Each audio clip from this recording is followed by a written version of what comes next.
បាទអរុនសួស្ដីបងប្អូននេះនាំបងប្អូនមកមើលត្រង់មន់ណាបងមើលមន់រេសីចុះពីដេកហឹងអើងកងមេបាប្រុសស្អាតបងចុះហ៎នេះសាក់ទូនេះ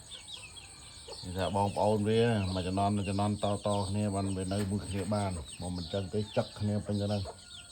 ឥឡូវបើបាយអាកូនភ្លោះទៅនៅត្រង់ផ្សេងមួយទៀតណានេះម៉ែរបស់គេឥឡូវរៀបរូបពងនេះណាហើយនេះបុកត្រង់មន់ខ្ញុំដាក់ឲ្យពងអញ្ចឹងបងប្អូនបាទនេះបុក1 2 3 4ហើយដាក់មេក្នុងហ្នឹង3ក្បាលហើយទឹកណាំការពារដាស់សាយបងប្អូនការពារជំងឺតែព្រៀងគេគឺដាក់ការពារជាប់រហូតអត់ឲ្យផឹកទឹកធម្មតាទេ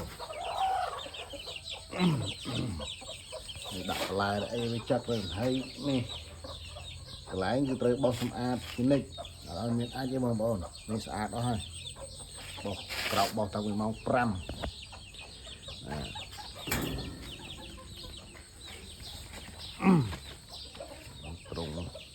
នេះខាងនេះដាក់តាំង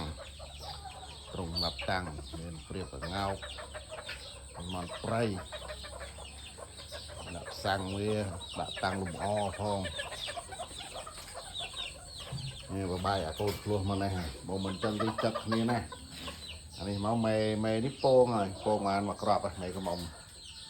ពីនេះទៅឆ្លោះគ្នាចែកគ្នាចន់មេរហូតបាទហ្នឹងហើយអរគុណច្រើនបងប្អូនសូមជួយ Subscribe Channel ខ្ញុំមួយផងបាទអរគុណ